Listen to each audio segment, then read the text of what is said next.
ہو کبھی درپیش جو کوئی مسئلہ، پوچھ لیں حاضر ہوں ہم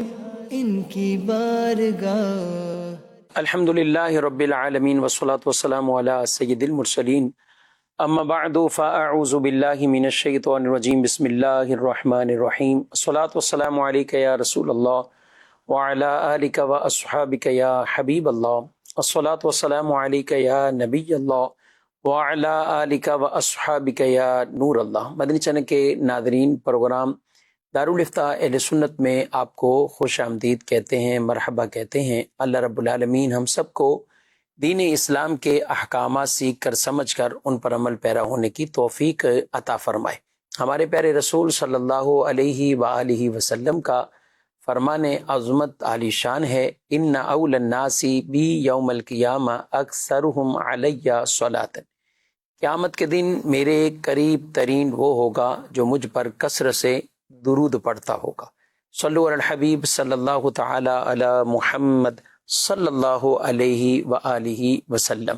ناظرین کرام، اس پروگرام میں سوال جواب کی صورت میں بہت سے دینی شرعی ضروری احکامات سیکھے اور سکھائے جاتے ہیں۔ بطور خاص آپ کے سوالات ہوتے ہیں اور الحمدللہ دارالفتاء سنت کی طرف سے باقاعدہ اس کی رہنمائی کی جاتی ہے۔ اول تاخیر ہمارے ساتھ پروگرام میں آپ شامل رہیں گے تو بہت سا علم دین سیکھنے کو ملے گا۔ آج کے اس پروگرام میں ہمارے ساتھ شامل ہے مفتی محمد کفیل رضا عطاری صاحب، ان کو خوش آمدید۔ کیسے ہیں؟ الحمدللہ ماشاء اللہ۔ بڑھتے ہیں ہم اپنے ناظرین کے کچھ ویڈیو سوالات کی طرف۔ مفتی صاحب، میرا آپ سے سوال یہ ہے کہ ایک مسلمان کا کسی غیر مسلم کو شادی میں دعوت دینا شرعاً کیسا ہے؟ مسلمان کا غیر مسلم کو دعوت دینا کبھی اس طرف سے ہوتا ہے اور کبھی اس طرف سے بھی ہوتا ہے کہ جب کاروباری کچھ آپس میں تعلقات ہوتے ہیں تو لوگ اس کو ریزن بیان کرتے ہیں کہ کاروبار ہے، ساتھ جاب ہے، ایک ہی کمپنی میں ہے، تو پھر وہ آپس کی جو خوشی یا غمی کے مواقع ہوتے ہیں تو اس پر بھی انہیں مدعو کرتے ہیں۔ کیا کہتے ہیں آپ؟ بسم اللہ الرحمن الرحیم۔ دیکھیں، غیر مسلم کے ساتھ کاروباری تعلقات شریعت مطہرہ کے بیان کردہ اصولوں کی روشنی میں ایک حد تک جو ہے وہ رکھنا، یعنی ان سے کاروبار کرنا، یا کسی نے انہیں جو ہے وہ اپنا ملازم جو ہے وہ رکھا ہوا ہے،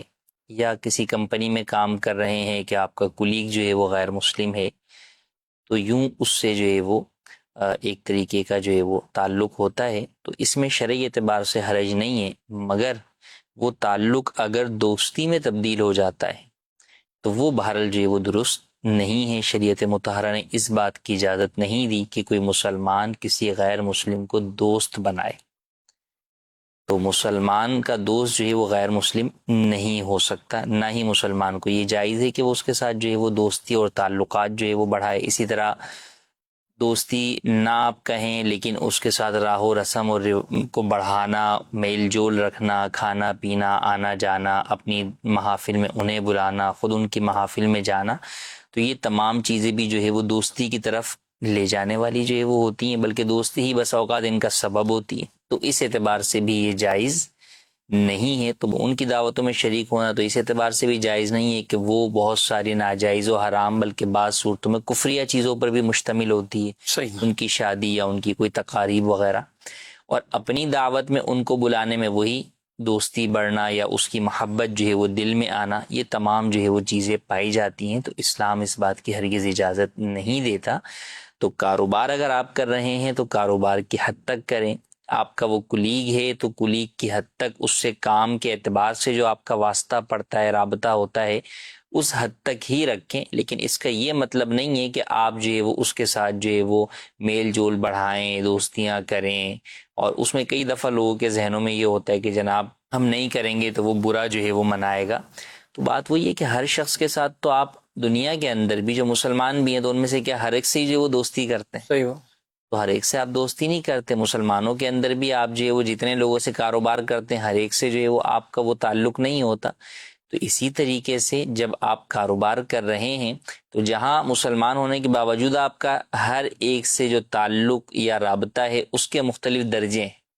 کسی سے کم، کسی سے زیادہ، کسی سے وہی کاروباری چیزیں جو ہے وہ فیملی ٹرمز میں جو ہے وہ بدل جاتی ہیں، لیکن بعض وہ ہوتے ہیں جن سے آپ کاروبار کی حد تک ہی جو ہے وہ تعلق جو ہے وہ رکھتے ہیں. تو یہاں بھی یہی بات کو پیش نظر رکھنا ہوگا کہ وہ اگرچہ کتنا ہی جو ہے وہ آپ کو کاروبار میں سپورٹ کرتا ہے یا آپ کو یہ لگتا ہے کہ یار یہ فیئر بندہ ہے اور اس کے سارے معاملات ٹھیک ہیں، مگر اس کا جو ایک معاملہ اللہ اور اس کے رسول کی نافرمانی والا ہے، جو ان سے جو ہے وہ ان پر ایمان نہ لانے والا معاملہ ہے، وہ اس کی تمام چیزوں کے اوپر، یہ برائی جو ہے وہ اس کی تمام اچھائیوں کے اوپر بہرحال حاوی ہے، اور اس برائی کی وجہ سے ہم جو ہے وہ اسے اپنے گلے نہیں لگا سکتے. ٹھیک ہے، یعنی کاروبار تک کی اجازت ہے، جو ایک لین دین کر رہے ہیں، خرید و فروخت کر رہے ہیں، ان سے مال آتا ہے، یہ آگے بیچتے ہیں، یہ جو لین دین والا تعلق ہے یہ جائز ہے، اس میں کوئی حرج نہیں ہے، جب مگر اس میں بھی جو شریعت کے تقاضے ہیں انہیں پورے کرنا بہرحال ضروری ہے. غیر مسلم بسا اوقات کوئی ایسی چیز بیچ رہا ہے جو اس کے مذہب میں جائز ہے لیکن مسلمان کے نزدیک وہ جائز نہیں ہے، تو اب وہ کاروبار آپ اس کے ساتھ بھی نہیں کر سکتے، ٹھیک ہے، وہ تو ناجائز ہی ہوا. وہ ناجائز جو ہے وہ ہے. تو لہٰذا باقی اس کے علاوہ کوئی اور کاروبار ہے جو کہ کاروبار فی نفسی ہی جائز ہے، تو کاروبار کی حد تک آپ غیر مسلم سے، یعنی جو کافر ہے یا مشرک ہے، اس سے آپ جو ہے وہ کر سکتے ہیں. البتہ بات جو یعنی کافر تو ہیں لیکن وہ مرتد بھی ہیں، کہ دین اسلام پر جو ہے وہ کا دعویٰ کرتے ہیں لیکن دین اسلام سے پھرے ہوئے ہیں. تو جو مرتد ہوتا ہے اس سے بہرحال آپ کاروباری تعلقات بھی نہیں رکھ سکتے. جیسے قادیانی ہے، صحیح، تو قادیانی کافر و مرتد ہے، تو اس کا حکم ایک عام جو ہے وہ کافر جیسے ہندو ہے یا عیسائی ہے یا یہودی ہے اس سے زیادہ بڑھ کر ہے، کیونکہ بہرحال یہ اسلام قبول کر کے اسلام سے جو ہے وہ پھر چکا ہے، تو اب اس کے ساتھ آپ کاروبار بھی نہیں کر سکتے. لیکن جو مرتد نہیں ہے، صرف کافر ہے، تو اس سے آپ کاروبار کر سکتے ہیں، مگر دوستی اور دلی محبت اور وہ دنیاوی تعلقات جو کہ راہ و رسم کے اندر بدل کر جو ہے وہ دوستی کی طرف آ جاتے ہیں، وہ بہرحال جائز نہیں. ساتھ رہ کر جو جاب کرتے ہیں یہ پرابلم یا یہ مسئلہ پوچھتے ہیں.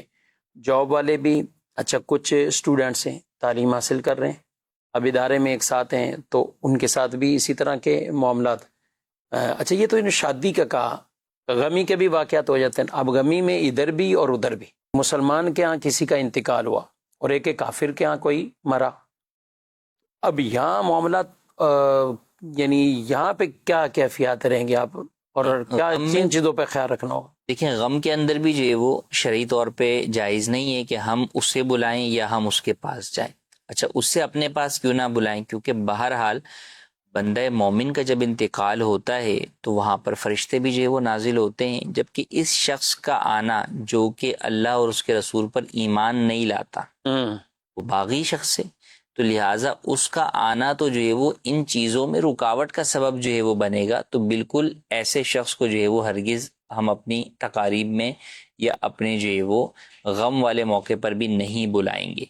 کیونکہ اس نے آ کر کیا کرنا ہے، اس کی کوئی مغفرت یا دعا یا اس کی کوئی چیز کا کوئی فائدہ تھوڑی ہے مسلمان کے حق میں، تو مسلمان کی دعائی جو ہے وہ قبول ہوگی.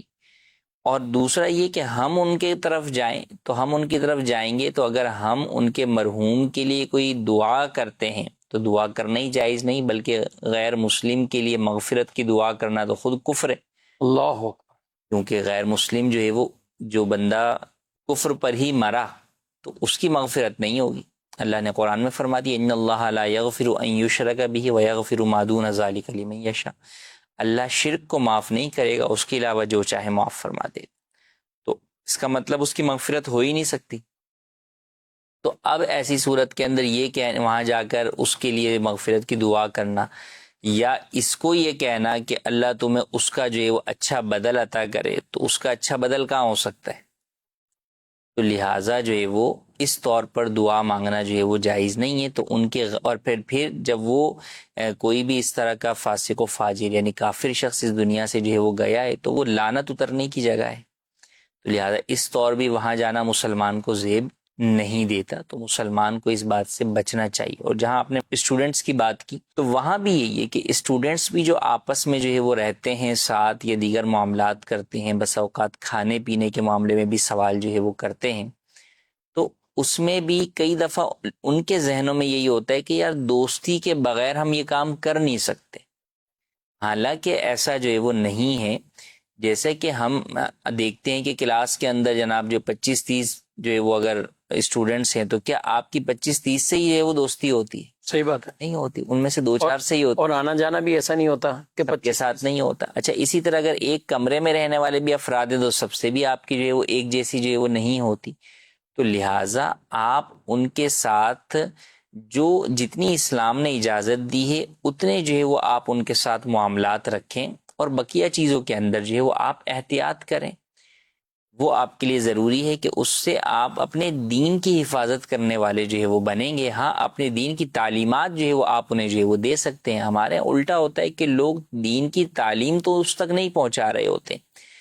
وہ یہ سمجھتے ہیں کہ جب تک ہم اس کے ساتھ دوستی نہیں کریں گے، ہم اس کے رنگ میں گھل مل نہیں جائیں گے، تو ہم دین کا پیغام نہیں پہنچا سکتے. ایسا نہیں. اللہ کیسا نہیں. اور ہوتا یہ کہ جو لوگ یہ دعویٰ کر رہے ہوتے ہیں وہ سالوں ایسے لوگ ان کی صحبت میں غیر مسلم ہوتے ہیں اور ان میں کوئی فرق نہیں آیا ہوا ہوتا، بلکہ الٹا وہ یہ کہہ رہے ہوتے ہیں کہ یار اگر یہ جس طریقے سے اسلام کا وہ ظاہر کر رہے ہیں تو اس کا مطلب یہ کہ آپ کے میل جول نے انہیں اسلام سے قریب نہیں کیا، بلکہ آپ کی بدعمالیوں نے اسے اسلام سے مزید دور کر دیا. چاہیے تو یہ تھا کہ آپ اپنے اسلام پر عمل کر کے اسے دکھاتے، جس سے وہ اسلام کی طرف مائل ہوتا. اور وہ عمل اسلام پر عمل کرنے سے ہوگا، وہ دوستیاں یاریاں بڑھانے سے نہیں ہوگا، اس کی محبت اپنے دل میں پالنے سے نہیں ہوگا.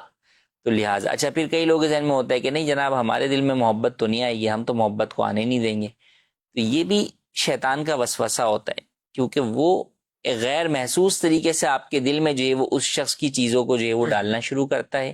اور وہ پھر اس قدر جو ہے وہ بیٹھ جاتی ہے آپ کے دل میں کہ پھر آپ کو اس کی برائی نہیں لگتی. تو لہٰذا اسی لیے دین نے جو ہے وہ ہمیں جو درس دیا ہے کہ ہم اس معاملے کے اندر ان سے دور ہی رہیں.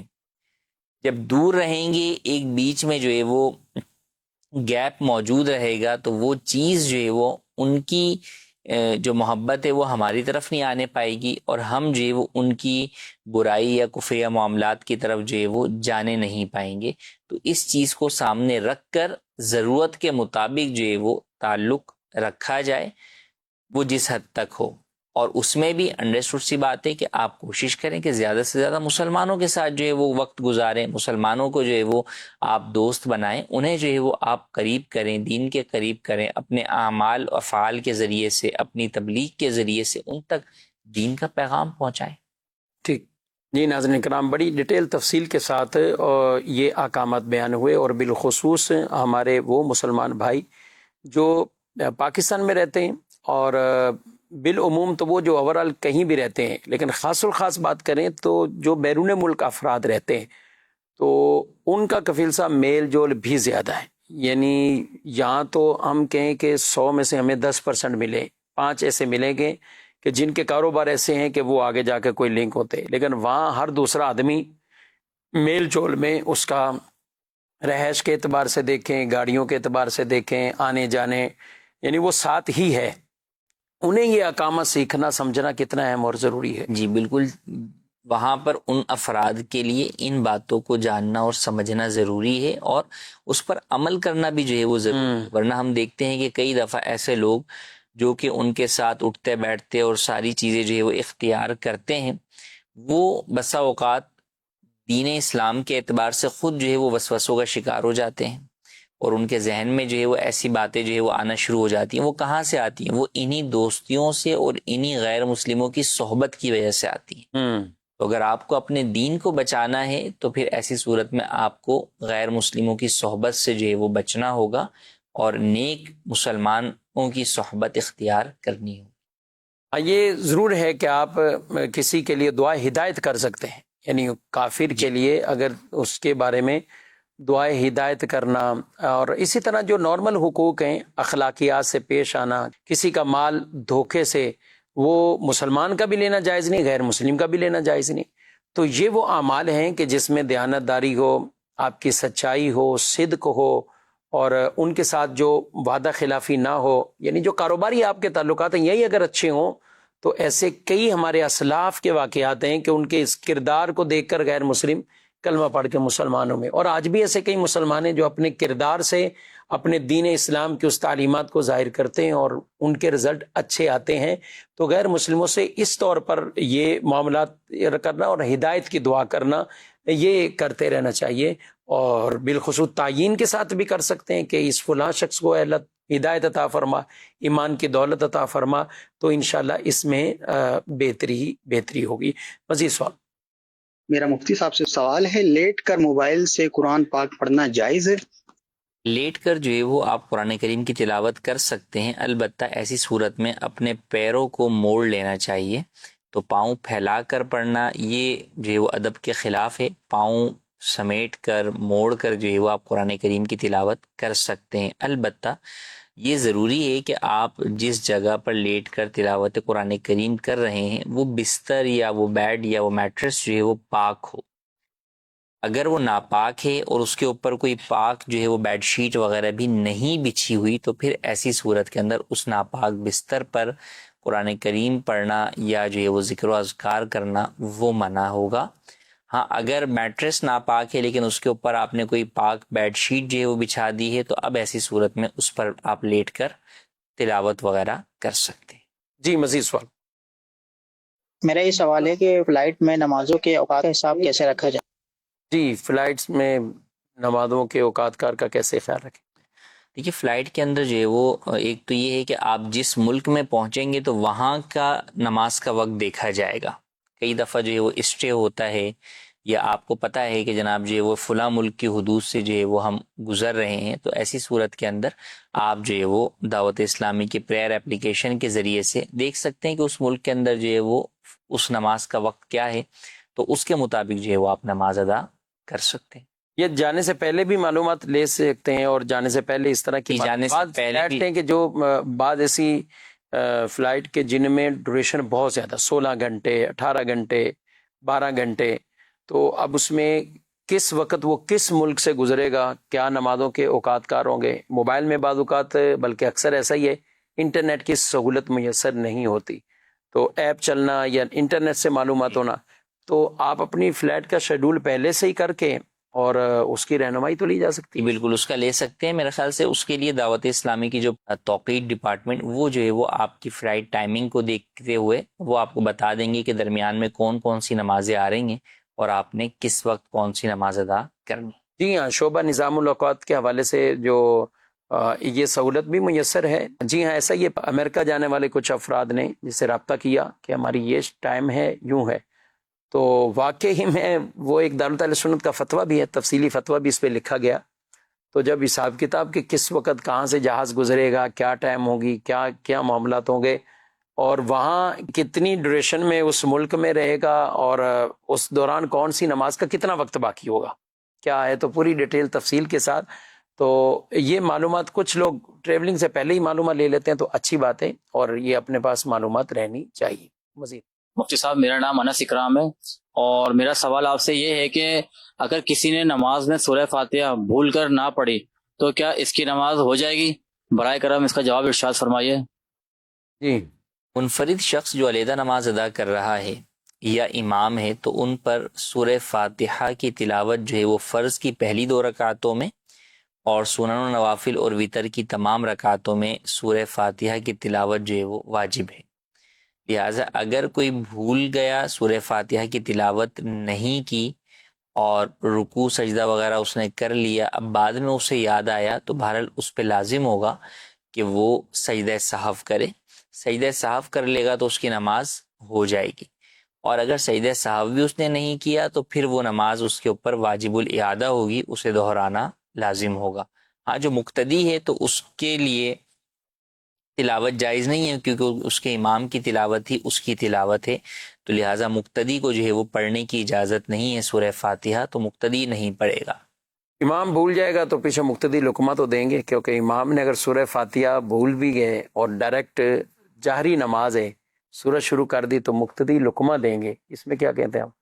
دیکھیے مقتدی جو ہے وہ اگر لقمہ دیں گے، اب اس کی 2 صورتیں ہیں کہ امام نے ڈائریکٹ ہی جو ہے وہ پڑھ لیا، سورت پڑھنا شروع کر سورت جو ہے وہ پڑھنا شروع کر دی، تو اب تو لقمہ جو ہے وہ دے سکتے ہیں، جبکہ پہلے جو ہے وہ اتنا وقت نہیں گزرے کہ امام نے آہستہ آواز میں سورہ فاتحہ پڑھ لی اور اب اسے یاد آیا اور اس نے جو ہے وہ جہرن جو ہے وہ شروع کر دی سورت، تو اس کے اوپر سجدہ صاحب واجب ہو چکا آہستہ سورہ فاتحہ کی تلاوت کرنے سے، جبکہ وہ نماز جو ہے وہ جہری تھی۔ تو اب تو مقتدی لقمہ نہیں دے سکتے، اب اگر مقتدی لقمہ دیں گے تو ایسی صورت کے اندر سب کی نماز جو ہے وہ فاسد ہو جائے گی اگر امام نے ان کا لقمہ جو ہے وہ لے لیا۔ اور اگر جو ہے وہ امام نے ڈائریکٹ ہی ثنا کے فوراً بعد سورہ فاتحہ پڑھی ہی نہیں اور ڈائریکٹ ہی سورت شروع کر دی، تو ایسی صورت کے اندر مقتدی جو ہے وہ اسے لقمہ دے سکتے، یعنی اس لقمہ دے اور امام کا لقمہ لے کر، امام لقمہ لے کر جو اس میں بھی پھر وہی مسائل رہیں گے کہ امام کتنی دیر سری کو جہری کو سری پڑھ چکے ہیں، کتنا وقفہ یہ گزر چکا ہے، پھر کیا کیا انہوں نے۔ بہرحال اگر ایک دو آیتیں پڑھی تھیں اور اب اگر وہ واپسی آ جاتے ہیں، جو سری پڑھ لی تو اس کو جہری پڑھ لی، تو وہ سجدہ صاحب بھی ساکت ہو جائے گا، جی سجدہ صاحب بھی، تو اس پر وہ سجدہ صاحب بھی ساکت ہو جائے گا۔ جی مزید مفتی صاحب کی خدمت میں یہ عرض تھی کہ نسب بدلنے والے پر جنت حرام ہے، اس میں حرام سے کیا مراد ہے؟ مختلف احادیث طیبہ کے اندر وعیدات جو بیان ہوتی ہیں مختلف اعمال کے اوپر، ان میں کئی دفعہ یہ الفاظ بھی استعمال ہوتے ہیں کہ ایسا کرنے والے پر جنت حرام ہے، جنت کی خوشبو بھی جو ہے وہ حرام ہے۔ حالانکہ وہ عمل جو ہوتا ہے وہ عمل ناجائز و گناہ تو ہوتا ہے، کفر نہیں ہوتا۔ تو یاد رہے کہ یہاں پر جو حدیث میں مراد ہوتا ہے اس کی علماء نے جو تعبیرات بیان کی ہیں کہ یہاں حرام سے کیا مراد ہے، اس میں سے پہلا یہ کہ اگر کوئی شخص حرام قطعی کو حلال سمجھ کر کرے تو کافر ہو جائے گا، تو اس اعتبار سے اس پر ہمیشہ کے لیے جنت حرام ہے۔ دوسری تعبیر یہ کہ وہ حلال سمجھ کے تو نہیں کرتا، حرام سمجھ کے کرتا ہے، تو پھر جنت حرام ہونے سے مراد یہ ہے کہ جو لوگ ابتداءً جنت میں جائیں گے اس کا داخلہ ان کے ساتھ حرام ہے، بعد میں جو ہے وہ یہ داخل ہوگا۔ تیسری تعبیر یہ بیان کی کہ یہ شخص جو ہے وہ اپنے اس گناہ کی سزا پانے سے پہلے اس کے لیے جنت حرام ہے، تو یہ پہلے جو ہے وہ اپنے اس گناہ کی سزا پائے گا پھر جنت میں جا سکے گا، اس سے پہلے اس کے لیے جنت پہ جانا حرام ہے۔ اور چوتھی بات یہ کہ در حقیقت یہ اس گناہ کی وعید اور اس کی شدت کو بیان کرنے کے لیے یہ الفاظ استعمال کیے جاتے ہیں کہ یہ اتنا برا عمل ہے کہ ایسا کرنے والے پر گویا کہ جنت جو ہے وہ حرام ہے۔ تو یہ مختلف تعبیرات بیان کی گئیں حدیث مبارکہ کے ان الفاظ کی کہ جنت جب حرام ہونے کا کہا جاتا ہے تو مومن کے اوپر تو جنت حرام نہیں ہے، کافر پر ہمیشہ کے لیے حرام ہے۔ مومن کے اوپر جو وہ اس کی حرمت بیان کی جاتی ہے یا تو وہ ٹیمپریری طور پر ہے، عارضی طور پر، کہ ابتداءً جو لوگ جنت میں جائیں گے ان کے ساتھ نہیں جائے گا، یا اپنے اس گناہ کی سزا پوری بھگتنے سے پہلے نہیں جائے گا، تو یہ مراد ہے ان الفاظ احادیث کی۔ اچھا، ویسے نسب بدلنے سے یعنی اس میں یہ بھی ہوتا ہے کہ بعض سامنے والوں کے لیے اتنا ایک دھوکے کا معاملہ کہ کوئی آدمی کس کا بیٹا ہے، کس خاندان سے تعلق رکھتا ہے، اب اس میں کوئی غیر سید اپنے آپ کو سید قرار دے دے، نسب میں یہ بھی ہے، نسب میں کوئی عام خاندان میں بعض ایسے خاندان ہوتے ہیں کہ وہ عرف و رواج کے مطابق وہ کوئی معاشرے میں بڑے مقام والے نہیں ہیں، لیکن آپ کوئی اس سے نکال کے اپنے آپ کو دوسرے نسب کی طرف، دوسرے خاندان کی نسبت کرے، تو یہ چیزیں بھی ہیں کہ معاشرے میں اس سے دھوکہ پھیلے گا، دیگر اور چیزیں بھی۔ جی، یہ بھی وجہ ہے، اور بنیادی وجہ بھی اپنی جگہ پر ہے کہ اپنے باپ کے علاوہ کسی اور کی طرف اپنے آپ کو منسوب کرنا، یہ تبدیلی نسب کی وجہ سے جو ہے وہ حرام ہے۔ اور بعض جگہ پر یہ نسب کی تبدیلی جو ہے وہ لوگ پورے قبیلے یا کاسٹ یا جو ہے وہ خاندانوں کے اعتبار سے جو ہے وہ اس کو تبدیل کرتے ہیں، جیسے اپنے آپ کو کوئی سید کہہ لے یا اور کوئی اپنے آپ کو کوئی اور ذات والا ظاہر کرے، حالانکہ وہ اس ذات سے نہیں ہے، تو اس اعتبار سے بھی جائز نہیں ہے۔ اور یہ بعض اوقات تو کفیل صاحب اس میں لوگ برا سمجھتے بھی نہیں ہیں، یعنی ایک تو چلو جو ہم نے دو مثالیں دیں اس میں تو ظاہر ہو جائے تو برا سمجھیں گے کہ کوئی سید نہیں ہے، اپنے آپ کو سید کہلائے، اور یا کوئی عام خاندان سے تعلق رکھتا ہے تو وہ اپنے آپ کو بہت اعلیٰ خاندان سے ظاہر کرے، یہ لوگ بھی اس کو برا سمجھیں گے۔ لیکن جب کسی نے دوسرے سے بچہ گود لیا تو یہ گویا کہ سارے ہی راضی خوشی اس میں شریک ہیں کہ آپ ہی دے دو، اس کا نام بھی آپ دے دو، تو یہ بھی نسب کی تبدیلی، جی بالکل، یہ بھی نسب کی تبدیلی ہے، اور اسی کا ذکر قرآن کریم کے اندر بھی جو ہے یعنی اصل بنیاد یہی ہے۔ بنیاد یہی ہے کہ حضرت زید رضی اللہ تعالیٰ عنہ کو لوگ جو ہے وہ زید بن حارثہ کے بجائے نبی کریم صلی اللہ علیہ وسلم کا جو ہے وہ بیٹا جو ہے وہ سمجھتے تھے، تو بتایا گیا کہ بھئی یہ جو ہے وہ ہیں، تو اس وقت یہ آیت مبارکہ نازل ہوئی کہ ادعوہم لآبائہم هو اقسط عند اللہ، کہ لوگوں کو ان کے باپ کے ناموں سے پکارو۔ اس سے پہلے ممانت نہیں تھی، اس سے پہلے جو ہے وہ مانا جو ہے وہ نہیں تھی، تو اس لیے چاہے آپ بچہ جو ہے وہ لے پالک کے طور پر کسی کا لے کر جو ہے وہ پال رہے ہوں، تو بھی اس صورت میں اگرچہ سامنے والا بھی راضی ہو، لوگوں کے ذہنوں میں یہ ہوتا ہے کہ بھئی وہ جو باپ ہے وہ راضی ہے، اس کو کوئی اعتراض نہیں ہے، تو یہ اس کا حق نہیں ہے کہ وہ اپنی طرف سے ختم کر دے تو گناہ ختم ہو جائے گا، نہیں، یہ اللہ پاک کا حکم ہے، اس کے مطابق سامنے والا راضی بھی ہو، حقیقی باپ راضی بھی ہو کہ بھئی میرا نام ہٹا کے آپ اپنا نام لگا دیں، جب بھی یہ تبدیلی کرنا جائز نہیں ہے، بلکہ اس کو ہمیشہ ڈاکومنٹیشن میں بھی اور پکارنے میں بھی حقیقی باپ کی طرف نسبت کر کے ہی پکارا جائے گا۔ ٹھیک، مزید سوال۔ میرا سوال یہ ہے کہ شادی کے لیے بارات لے کر جانے کا حکم کیا ہے؟ شادی کے لیے بارات تو لے کر جائیں گے، یعنی کچھ افراد لے کر جانے کا شاید پوچھنا چاہ رہے ہوں، کتنے افراد ہوں یا کیا ہو، یا اس کی شرعی حیثیت کیا ہے؟ چلیں کیا کہتے ہیں، بنیادی طور پر تو نکاح جو ہے وہ اسلام کے اندر اس کا جو ہے وہ طریقہ کار بیان کیا گیا۔ اچھا، اب نکاح کے اندر بھی عام طور پر یہ ہوتا ہے کہ لڑکے والے جو ہے وہ لڑکی والوں کی طرف جاتے ہیں، لیکن اس کے برعکس بھی اگر ہوگے لڑکی والے لڑکے والوں کی طرف آ جائیں اور وہاں نکاح ہو جائے تو یہ بھی جائز، اس میں کوئی حرج جو ہے وہ نہیں ہے، شرعی اعتبار سے کوئی چیز لازم اور ضروری نہیں۔ لڑکے والے بھی وہاں چلے جائیں، لڑکی والے وہاں جو ہے وہ چلے گئے، اس کو معاشرے میں معیوب نہیں سمجھا جاتا؟ معاشرے میں تو معیوب سمجھا جاتا ہے اس طرح کی چیزیں، لیکن وہی بات ہے کہ بنیادی طور پر تو نکاح ہے جو ایجاب و قبول کا نام ہے، جب دونوں طرف کے افراد راضی ہیں، لڑکا لڑکی راضی ہیں، ان کے اولیاء راضی ہیں، تو اب ایسی صورت میں نکاح جو ہے وہ لڑکی والوں کے گھر پر ہو رہا ہے یا لڑکے والوں کے گھر پر ہو رہا ہے، تو اس میں شرعی اعتبار سے کوئی قباحت نہیں ہے۔ اب ہمارے ہاں تو بعض چیزیں اس طرح کی بھی ہمارے معاشرے کے اندر ہیں کہ بھئی جو قاضی ہوگا یعنی نکاح خواہ جو ہوگا وہ لڑکی والے لے کر آئیں گے اور اس کی جو فیس ادا کریں گے وہ لڑکے والے جو ہے وہ ادا کریں گے، تو یوں اس طرح کی کچھ چیزیں جو ہے وہ ہمارے ہاں عرفاً جو ہے وہ ان کو ضروری سمجھ لیا گیا، جبکہ شرعی اعتبار سے یہ ضروری نہیں ہے۔ تو اچھا، اسی کے پس منظر میں شاید یہ ہے کہ بھئی جو ہے وہ نکاح کے لیے لڑکے والے ہی جاتے ہیں اور وہ جا کر لڑکی کو لے کر جو ہے وہ آتے ہیں، اسی کو بارات جو ہے وہ کہا جاتا ہے، باقاعدہ رخصت کر کے لے جانا، رخصت کر کے جو ہے وہ لے کے جو جاتے ہیں۔ اچھا، اب بنیادی طور پہ یہ وہ کانسیپٹ تو ٹھیک ہے کہ بھئی عام طور پہ لڑکی ہی اپنا گھر چھوڑتی ہے، صحیح، تو رخصتی تو اسی کی ہو رہی ہے کہ وہ اپنے گھر سے جو ہے وہ شوہر کے گھر کی طرف جو ہے جا رہی ہے، تو اس میں کوئی حرج جو ہے وہ نہیں ہے۔ اچھا، اس کے اندر ایک اعتبار سے عورت کی عزت اور احترام بھی ہے کہ بھئی ٹھیک ہے، آپ اسے جو ہے وہ خوش دلی کے ساتھ جا کر جو ہے وہ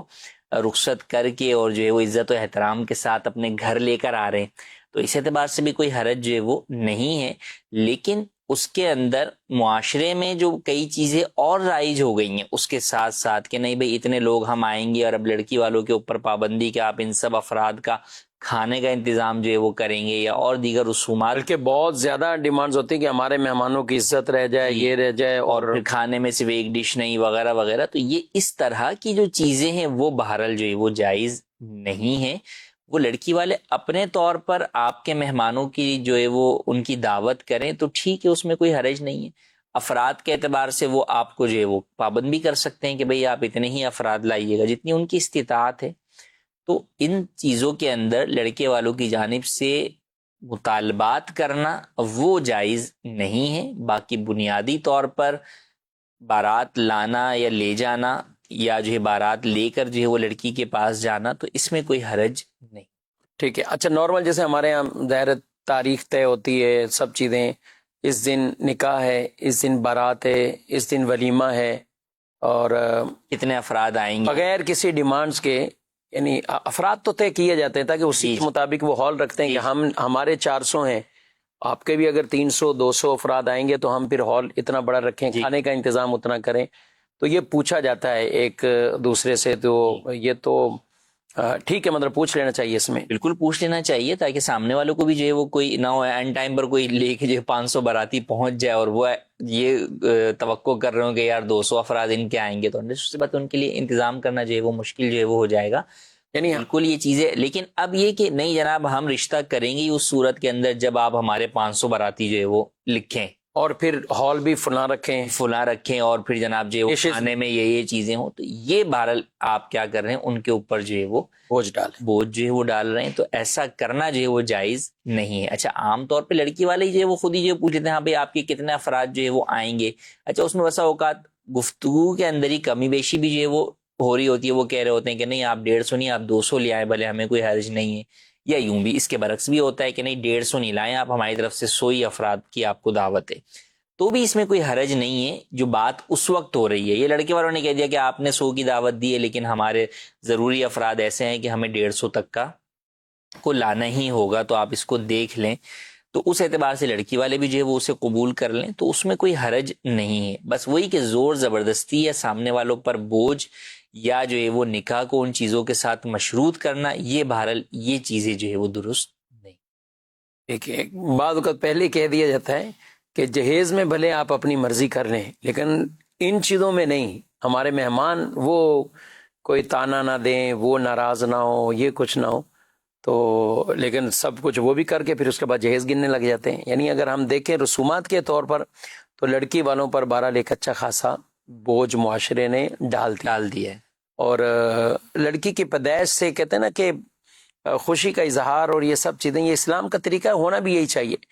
لیکن جو لڑکی کے حوالے سے لوگ یا والدین غمگین رہتے ہیں یا پریشانی میں رہتے ہیں تو وہ بھی معاشرے نے ہی ان کو اس کیفیت میں ڈال دیا. اگر ہم ان کے لیے آسانیاں پیدا کریں، اور اس معاشرے میں اچھے لوگ بھی ہیں، کئی لوگ ایسے ہوتے ہیں کہ جو بغیر کسی اس کے وہ کہہ دیتے ہیں کہ ہمیں جہیز کی ضرورت نہیں ہے، ہمیں اس چیز کی ضرورت نہیں ہے، اور کھانے پینے کے حوالے سے بھی وہ کافی حد تک ان کو کہہ دیتے. اب انہوں نے اپنی طرف سے کہہ دیا، اب لڑکے والے کہہ رہے ہیں ہماری خوشی ہے، ہمارے پاس ہے، گنجائش بھی ہے، تو اس میں حرج نہیں ہے. اس میں کوئی حرج نہیں ہے. جب ان کے اوپر کوئی چیز زبردستی لازم نہیں کی جا رہی تو پھر اپنی خوشی سے وہ جتنا چاہے جو ہے وہ دعوت کا اہتمام کریں، مہمانوں کا اہتمام کریں، یا جہیز اپنی بیٹی کو جتنا دینا چاہیں دے سکتے. ٹھیک ہے. آج کل مہنگائی ہے تو ایک اور لفظ سننے میں آیا ہے شلیمہ، آپ نے سنا ہے؟ اچھا میرے کو تو پہلی دفعہ کسی نے پوچھا نا کہ یہ شلیمہ اس شرعی حیثیت کیا ہے، تو میں نے کہا یار یہ شلیمہ تو بولے وہ ولیمہ شلیمہ ایک ساتھ جو کرنے کا سسٹم بنا ہوا ہے. اچھا میں نے کہا یہ تو سنا ہوا ہے کہ ایک ساتھ ہی کر لیتے ہیں، لڑکی لڑکے والے دونوں ہی مل کر جو دعوت، مہمان، ہال کے خرچے، شادی کے خرچے، سب وہ کھانے کے جو خرچے اس میں آئے تھے، تو اس میں کیا ولیمہ ادا ہو جاتا ہے؟ شلیمہ ناظرین کہتے ہیں جو ابھی ایک نیا لفظ چلا ہوا ہے کہ جس دن بارات جانی ہے اور وہی ولیمہ ہو، اور لڑکی والوں کیا یہ کوئی بھی ہال ایک طے کر لیا، آدھا خرچہ لڑکی والوں نے برداشت کر لیا، آدھا خرچہ لڑکے والوں نے، ان کا ولیمہ ہو گیا اور ان کی طرف سے بارات کا کھانا ہو گیا، ان دونوں کا نام رکھ دیا شلیمہ. اب اس میں ولیمہ ہوا کہ نہیں ہوا یہ پوچھتے ہیں. دیکھیں بارات کا کھانا کرنا تو کوئی جو ہے وہ فرض واجب کیا سنت بھی جو ہے وہ نہیں ہے، لیکن ولیمہ بہرحال جو ہے وہ لڑکے والوں کے لیے یہ سنت ہے کہ شب زفاف کے بعد جو ہے وہ رشتہ داروں کا یا اپنے دوست احباب کی وہ دعوت کی جائے، کھانے کی دعوت کی جائے. حدیث پاک میں بھی الفاظ آئے اولم ولو بشاتن، ولیمہ کرو اگرچہ ایک بکری کے ساتھ ہی جو ہے وہ کرو. تو لہٰذا ولیمہ جو ہے وہ سنت ہے، اور یہ ایسی سنت ہے کہ فرمایا کہ اگر ولیمے کی دعوت دی جائے تو اس کی دعوت کو بھی قبول کرنا چاہیے، خاص طور پہ جبکہ جو ہے وہ اس میں کوئی اور ناجائز چیز وغیرہ شامل جو ہے وہ نہ ہو. ولیمے کی جو یہ سنت ہے یہ اس کے لیے حکم یہ کہ یہ ادا ہی اس وقت ہوگی جبکہ یہ شب زفاف کے بعد ہو، اور اس کی لمٹ جو ہے وہ 2 دن ہے کہ 2 دن بعد تک جو ہے وہ ہو سکتی ہے، اس کے بعد مزید جو ہے وہ آگے نہیں ہو سکتی. تو لہٰذا اگر تو نکاح کے بعد رخصتی ہو گئی اور اب دونوں مل کر جو ہے وہ ایک دعوت کا اہتمام کر لیں تو شب زفاف کے بعد ہونے والی دعوت جو ہے وہ اس کو شلیمہ کا نام دیں. نام تو اس کو ولیمے کا ہی بہرحال دینا چاہیے جو الفاظ حدیث میں بھی جو ہے وہ بیان ہوئے، تو اس سے وہ دونوں کی دعوت پوری ہو جائے اور اخراجات کو وہ آپس میں ڈسٹریبیوٹ کرنا چاہیں تو کر لیں، تو اس میں کوئی حرج نہیں ہے. لیکن اگر پہلے جو ہے وہ رخصتی سے پہلے اس طرح کی کوئی دعوت کا اہتمام کیا جا رہا ہے تو بہرحال اس سے سنت ولیمہ جو ہے وہ ادا نہیں. سنت ولیمہ ادا نہیں ہو. اس میں ہونا کیا چاہیے؟ اب یہ شلیمہ تو کر دیا تو کیا کریں؟ اب رخصتی کر کے لے کے اب جا کر رہے ہیں دیا تو پھر رخصتی کے بعد پھر اگلے دن شب زفاف کے بعد جو ہے وہ کوئی بھی مختصر سی دعوت کا اہتمام جو ہے وہ کر لیں اپنے دوست احباب میں یا رشتہ داروں کے اندر. عام طور پہ اس طرح کی دعوتیں کوئی نہ کوئی تو ہو ہی رہی ہوتی ہیں, اور اتنے مہمان ہوتے ہی ہیں. اتنے مہمان ہوتے ہی ہیں, تو لڑکی والوں کو بھی کچھ بلا لیا جائے, کچھ وہ چاہے گھر کی سطح پہ ہو جائے, ضروری نہیں کہ وہ جو ہے وہ آپ بڑی سطح کے اوپر کریں, لیکن وہی کہ نیت بہرحال آپ کو سنت ولیمہ کی کر کے ہی کریں گے تو ہی وہ ادا ہوگی. یعنی ہمارے ہاں جیسے ہوتا ہے رخصتی ہو گئی تو ایک دن یا 2 دن بعد لڑکی والوں کی طرف سے بھی آتے ہیں کہ وہ واپسی لے کے جاتے ہیں, کچھ اپنی رسم و رواج, تو وہاں سے بھی کچھ مہمان آ رہے ہیں, یہاں جمع ہو رہے ہیں, تو یہ جو کھانا ہے اگلے دن ہو یا اس سے اگلے دن, جی 2 دن کے اندر تو اس کو اگر ولیمے کی نیت سے کریں گے تو انشاءاللہ یہ بھی جو ہے وہ سنت ولیمہ اس سے بھی ادا ہو جائے گی. تو وہ ولیمے کے لفافے الگ سے دینے ہوں گے, یعنی جو ولیمے کا تعلق وہ اصل میں لفافے تو پہلے ہی لے لیا انہوں نے ولیمہ کے اندر. اچھا, تو تعلق جو ہے وہ ولیمے کا سنت دعوت کے ساتھ وہ ادا ہو جائے گا, بھلے بغیر لفافوں کے ہی وہ ہو جائے. ٹھیک ہے جی. مزید میرا مفتی صاحب سے سوال ہے, کیا کرائے کے ساتھ اضافی چیز لینا درست ہے؟ براہ کرم ارشاد فرمائیں. کرائے کے ساتھ اضافی چیز لینا, ابھی سوال واضح نہیں ہے کہ کرائے کے ساتھ کیا چیز اضافی جو ہے وہ لینے کی بات جو ہے وہ یہ کر رہے ہیں اور کون سے کرائے کے ساتھ بات کر رہے ہیں, تو یہ تو چیز سامنے آئے گی تو پتہ ہوگا. اصل تو یہی کہ کرائے کے اندر جو چیزیں طے کی گئی ہیں, کسی بھی چیز کو آپ نے کرائے کے اوپر دیا ہے, گاڑی کرائے پہ دی ہے, گھر کرائے پر دیا ہوا ہے, تو آپ کرایہ ہی جو ہے وہ اس سے وصول کر سکتے ہیں, اس کے علاوہ کوئی اور چیز جو ہے وہ آپ اس سے وصول نہیں کر سکتے. اچھا, یہ کچھ ایسی صورتیں ہو سکتی ہیں نا کہ اب جیسے گاڑی کرائے پہ دی, شادی کے لیے گاڑی دی ہے, تو واپسی جب ریٹرن آتی ہے تو کہتے ہیں شادی ہوئی ہے, مٹھائی بھی دیں, اب وہ مٹھائی کا ڈبہ ان سے لینا چاہ. اچھا, اسی طرح کسی کو ہوٹل کے لیے آپ نے دکان کرائے پہ دے دی, اس نے ہوٹل کھولا ہے, اب اسی سے کھانا بھی کھانا ہے, اس سے کھانا بھی منگانا ہے, دودھ والا ہے تو دودھ منگوائے, یہ کھلاؤ بھائی, یہ پلاؤ. اچھا, ہو سکتا ہے میڈیکل سٹور ہو تو کوئی دوائیاں بھی لیتے ہوں کہ یہ ہمیں دوائیاں دو, ہم نے آپ کو کرائے پہ دی ہوئی ہے, تو یہ تقاضے کرنا یہ جائز جو ہے وہ نہیں ہے. یہ تقاضا کرنا بالکل بھی جو ہے وہ جائز نہیں ہے. سامنے والا ہو سکتا ہے کہ وہ شرم کے مارے جو ہے وہ آپ کو منع نہ کرے اور آپ کو جو ہے وہ دے دے, یا بس اوقات وہ آپ کے شر سے بچنے کے لیے آپ کو دے رہا ہو کہ یار اسے تعلقات بہتر بنانے ہیں, ایسا نہیں آئندہ ایگریمنٹ نہ کرے, جو ہے وہ ایگریمنٹ نہ کرے, یا دکان خالی کر دے, یا بات پر بلا وجہ کی پنچایتیں جو ہے وہ نہ کرے. تو اس لیے ہو سکتا ہے کہ وہ اس کی بات جو ہے وہ رکھنے کے لیے اس کے مطالبے پر وہ دے, تو یہ بہرحال جو ہے وہ تقاضا کرنا بھی جائز نہیں ہے. یہ سوال کے زمرے میں آئے گا, تو یہ سوال بھی جو ہے وہ جائز نہیں. ہاں, وہ خود ہی اپنی خوشی سے خود جو ہے وہ کوئی دے دیتا ہے اپنی دکان کی اوپننگ کے اوپر یا اپنی شادی کے موقع کے اوپر, تو وہ جدا بات ہے. لیکن جو ہے وہ اس کے ساتھ جو ہے وہ زبردستی طور پر جو ہے وہ یہ چیزیں جو ہے وہ اس کا تقاضا کرنا, یہ بہرحال جو ہے وہ جائز نہیں. اور یہ جب اس کے شر سے بچے گا تو پھر اس کے احکامات اور کے حق کے اندر یہ رشوت بھی جو ہے وہ ہو جائے گا. رشوت یعنی کسی کے شر سے بچنے کے لیے اگر سامنے والے کو کوئی وہ تحفہ دیتا ہے یا کوئی چیز دیتا ہے تو وہ اس شخص کے حق میں رشوت ہوگا, جو کہ حرام ہے. ٹھیک ہے. اور جب آپ اپنی چیز کا کرایہ طلب کر رہے ہیں اور لے بھی رہے ہیں, اور جو ایگریمنٹ بنتے ہیں اس کے مطابق ہی آپ لے رہے ہیں, سالانہ اور کچھ اضافہ ہوتا ہے وہ اضافہ بھی کر رہے ہیں, تو پھر خواہ کا کسی کو اس طرح نہ بلیک میل کرنا چاہیے اور نہ اس طرح کی کوئی چیزیں ان سے وصول کرنی چاہیے. ہاں, اگر ویسے ہی کسی کا ہوٹل ہے, کفیل صاحب اگر ہوٹل ہے یا کوئی اور ایسی چیز ہے, اب مالک آیا اس نے چائے پلا دی, یعنی کہ چائے پلا دی, کولڈ ڈرنک پلا دی یا کچھ بھی ہے, بغیر کسی اس کی تقاضے سے یا عام ہی مروتاً جیسے ہوتا ہے, تو اس میں کیا کہیں گے؟ اس میں کوئی حرج نہیں ہے, جبکہ یعنی سامنے والا بھی مروت کے اعتبار سے جو ہے وہ پلا رہا ہے اور اس کے شر سے بچنے کے لیے نہیں پلا رہا, نہ ہی یہ تقاضا جو ہے وہ کر رہا ہے, تو اس صورت کے اندر کوئی حرج نہیں. جی مزید سوال. میرا سوال یہ ہے کہ مسجد کو ختم کر کے مدرسہ بنانا کیسا؟ مسجد کو ختم کر کے مدرسہ بنانا, مسجد جو ہے وہ وقف ہوتی ہے, مسجد کی زمین بھی, تو کوئی بھی چیز جو وقف ہو گئی ہے اسے آپ تبدیل نہیں کر سکتے. مدرسہ اگر بن گیا ہے تو اسے مسجد نہیں بنا سکتے, اسی طرح مسجد اگر بن گئی ہے تو اسے مدرسہ نہیں بنا سکتے. اچھا, ختم نہیں کر رہے, کہہ رہے ہیں کچھ حصہ اس کا لے لیتے ہیں, جیسے مسجد مدرسہ ساتھ ہے, اب کہیں کہ جناب مدرسہ جو کہ الگ سے وقف ہے